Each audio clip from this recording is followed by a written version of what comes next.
တခါလေစိတ်တွေရမ်းရှုပ်ပြီးဘာလို့ဘာကံရမှန်းမသိဖြစ်နေတဲ့ပါလားဒီနေ့ရောရှင်ရောက်ဆက်တော်တစ်ခုဖြစ်တဲ့ဒူရာဇာနာဆက်တော်အနေတဆင့်စိတ်ရဲ့ငြင်းချမှုကိုဘယ်လိုရှာဖွေနိုင်မလဲဆိုတာကိုအတူတူလေ့လာကြည့်ကြရအောင်ပါကျွန်တော်တို့အားလုံးကြုံမှုကြမှာပါကိုနဲ့အနည်းဆုံးအချစ်ဆုံးလူတယောက်ရဲ့အပြုအမူကိုနားလည်လို့မရတဲ့အခိုက်အတန့်မျိုးလေးဒီဇက်တော်ကအဲ့လိုလူသားတိုင်းကြုံတွေ့ရတဲ့စိန်ခေါ်မှုကိုပဲအခြေခံထားပါတယ်အန်အောဖို့ကောင်းတာကဘာလဲဆိုတော့ဒီပြဿနာကရှေ့ကတည်းကရှိခဲ့တာပါဒီနေ့အထိလည်းရှိနေတော့ပဲဒါဟာအချိန်တွေဘလောက်ပဲပြောင်းသွားပါစီလူသားတွေရင်ဆိုင်နေရတဲ့အတွေ့အကြုံတစ်ခုဖြစ်ကြောင်းဒီစက်တော်ကမိမောင်းထိုးပြနေတာပါပဲကဲဒီတော့ခေတ်နှစ်ခေတ်မှာဖြစ်ပခဲ့တဲ့တူညီတဲ့ဇလန်နှစ်ပုတ်ကိုတစ်ချက်ကြည့်လိုက်ကြရအောင်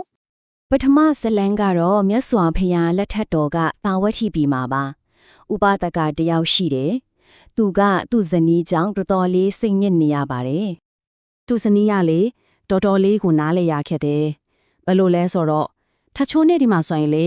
ကျမတယောက်လိုပဲအရန်ကိုလိမ်ပါပြီးကိုရူးဆိုင်တယ်ဒါပေမဲ့နောက်တစ်ရက်ကျတော့လုံးဝပြောင်းပြန်ဖြစ်သွားရောကြမ်းတမ်းတဲ့သခင်မတယောက်လိုစူပူချင်းမောင်းတော့တာပဲဒီလိုနဲ့အဲ့ဒီဥပဒကလည်းစိတ်ဆင်းရဲလွန်းလို့မြတ်စွာဘုရားစီတောင်မသွားနိုင်တော့ဘူးဖြစ်သွားတယ်ဒီဖြစ်ပျက်ကိုမြတ်စွာဘုရားကသိတော်မူတဲ့အခါဥပဒကကိုခေါ်ပြီးနှစ်သိမ့်ပါတယ်ပြီးတော့မောင်မင်းကြုံနေရတဲ့ပြဿနာကအခုမှဖြစ်တာမဟုတ်ဘူးဆိုပြီးအတိတ်ကအလားတူဇလန်တပုတ်ကိုပြန်ဟောပြခဲ့ပါတယ်ဒီဇလန်တစ်ခုကိုရှင်းကြည့်ရတဲ့အခါမှာလေတကယ်ကိုအံ့ဩစရာကောင်းလောင်းအောင်တူနေတာကိုတွေ့ရမှာပါဥပဒကရောအတိတ်ကပုံနာလွတ်လင်ရောနှစ်ယောက်လုံးကသူတို့ဇနီးတွေရဲ့နားလေရခက်တဲ့အပြုတ်မှုတွေကြောင့်စိတ်တော့ကရောက်ခဲ့ကြရတာ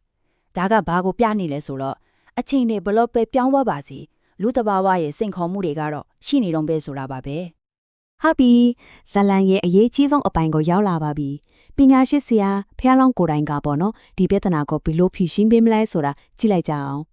ဖះလောင်းကဒီလိုလေးအဆုံးမပေးခဲ့ပါတယ်ငါ့ကိုလိုလားတယ်ဆိုပြီးလဲဝမ်းမတာနဲ့မလိုလားဘူးဆိုပြီးလဲဝမ်းမနစ်နဲ့မိမတို့ရဲ့သဘောတဘာဝဆိုတာရေထဲမှာတွားနေတဲ့ငါးတကောင်ရဲ့လမ်းကြောင်းလိုပဲတည်နိုင်ဖို့ခက်ခဲတယ်တဲ့ဒီစကလုံးတွေရဲ့နောက်ွယ်ကဒီဘက်ကိုခဏလောက်အတူတူစဉ်းစားကြည့်ကြရအောင်ဆိုတော့ဒီအဆုံးမှာတဲ့အဓိကနေတာကဘာလဲဆိုတော့စိတ်ကိုအလဲအလတ်မှာထားဖို့ပါပဲတနည်းတော့ရင်တော့ဥပေက္ခတရားကိုလက်ခံထားဖို့ပေါ့ဆိုလိုတာကလေတခြားသူတွေကကိုယ့်ကိုချစ်တယ်မုန်းတယ်ဆိုတဲ့အပေါ်မှာကိုယ့်ရဲ့စိတ်ခံစားချက်ကိုယိုလာကိုစတာစီးသလိုအတက်အကျမိထက်စေနေဖို့သူတို့ရဲ့အပြုံးမှုတွေကြောင့်ကိုယ့်စိတ်ကရဲရဲပဲသွားပဲတည်ငြိမ်နေနိုင်တာကမှတကယ့်စိတ်ရဲ့လွတ်လပ်မှုအစစ်မှန်ပါပဲကဲဒါဆိုရင်စောစောကပြောသွားတဲ့ရေထဲကငါရဲ့တွားရလန်းလို့ပဲဆိုတဲ့ဥပမာလေးကိုနည်းနည်းလေးထပ်ပြီးချဲထွင်ကြည့်ကြရအောင်ရေထဲမှာသွားနေတဲ့ငါးတကောင်ရဲ့လန်ကြောင်းဒီဥပမာကကျွန်တော်တို့ကိုတကယ်တမ်းပါဖို့စဉ်းစားစေချင်နေတာလေရှင်းရှင်းလေးပါပဲရေထဲမှာကူးနေတဲ့ငါးတကောင်ကိုစဉ်းစားကြည့်လိုက်ပါရေပေါ်ကနေကြည့်ရင်သူဘယ်ကိုသွားနေလဲဘာလုပ်နေလဲဆိုတာကျွန်တော်တို့အတိအကျမြင်နိုင်လားမမြင်နိုင်ပါဘူးရေကသူ့ရဲ့လမ်းကြောင်းမှန်ကိုဖုံးကွယ်ထားပဲလေအဲ့ဒီလိုပါပဲလူတချို့ရဲ့စိတ်ထဲကရည်ရွယ်ချက်အမှန်တွေသူတို့ရဲ့အပြုတ်မှုနောက်ွယ်ကအကြောင်းရင်းတွေကိုအပေါ်ယံကြည့်ရုံနဲ့သိဖို့ဆိုတာတကယ်ကိုခက်ခဲနိုင်တယ်ဆိုတာသဘောပါပဲဒီဥပမာနဲ့နေကျွန်တော်တို့ရနိုင်တဲ့သင်ခန်းစာကဘာလဲဆိုတော့လောကကြီးမှာအရာအလုံးကိုထိန်းချုပ်ဖို့အရာအလုံးကိုအပြည့်အဝနားလည်ဖို့စ조사နေတာကကိုပင်ပန်းစေတာပဲရှိမယ်ဆိုတာပါပဲတချို့အရာတွေကသူ့တဘာဝတိုင်းကိုပဲသိမြင်ဖို့ခက်ခဲနေတတ်ပါတယ်ဟုတ်ပြီအခုတော့ဇလန်တွေရဲ့အဆုံးသက်ပိုင်းကိုရောက်လာမှာပြီဒီလိုအမြင်သစ်ကိုလက်ကင်ထားလိုက်တဲ့အခါဘယ်လိုအကျိုးကျေးဇူးတွေရလာတယ်လဲဆိုတာကြည့်လိုက်ကြရအောင်အတိတ်ဇလန်မှာတော့ပူနာလွလင်ကသူ့ဆရာရဲ့အဆုံးအမအတိုင်းစိတ်ကိုတည်ငြိမ်အောင်ထားနိုင်ခဲ့တယ်။သူကအရင်လိုစိတ်ဆိုးတာဝမ်းနေတာတွေမလုပ်တော့ပဲ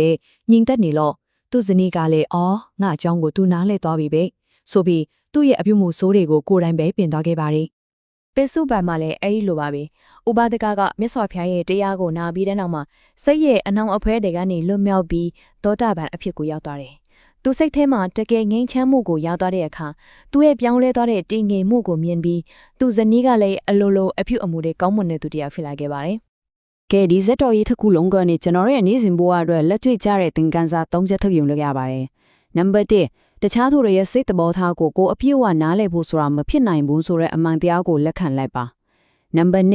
သူတို့ရဲ့အပြည့်မှုတွေကြောင့်ကိုယ်စိတ်ကိုအတက်အကျမဖြစ်အောင်တည်ငြိမ်အောင်ထားဖို့လိချင်ပါဥပေက္ခတရားကိုမွေးမြူပါပေါ့။အဲ့လိုလုပ်နိုင်ပြီဆိုရင်တော့နံပါတ်3အပြင်လောကကအဖြစ်ပြတဲ့အပေါ်မမူတည်တဲ့တကယ်စိတ်ရဲ့ငြိမ်းချမ်းမှုကိုကိုယ်ရရှာတွေ့သွားပါလိမ့်မယ်။ဆိုတော့အချုပ်ပြောရရင် ဒီဇက်တော်ကပေးခြင်းတဲ့အဓိကသတင်းစကားကရှင်းရှင်းလေးပါတကယ်ပျော်ရွှင်မှုအစစ်အမှန်ဆိုတာသူ့တစ်ပါးကိုနားလည်နိုင်ခြင်းအရာအလုံးကိုထိန်းချုပ်နိုင်ခြင်းနဲ့လာတာမဟုတ်ပါဘူးကိုယ့်ရဲ့အတွင်းစိတ်ကိုဟန်ချက်ညီညီနဲ့တင်းငင်အောင်ထိန်းသိမ်းနိုင်ခြင်းကနေပဲလာတာဖြစ်ပါတယ် ဒီနေ့ဒီတင်ဆက်မှုကိုနားဆင်ပေးကြတဲ့အတွက်ကျေးဇူးတင်ပါတယ်နောက်ဆုံးအနေနဲ့နှွေးထွေးတဲ့မတ္တာပို့တမှုလေးနဲ့ပဲအဆုံးသတ်ပါစေတတ္တဝါအပေါင်းကိုယ်စိတ်နှဖျားကျမ်းမာချမ်းသာကြပါစေ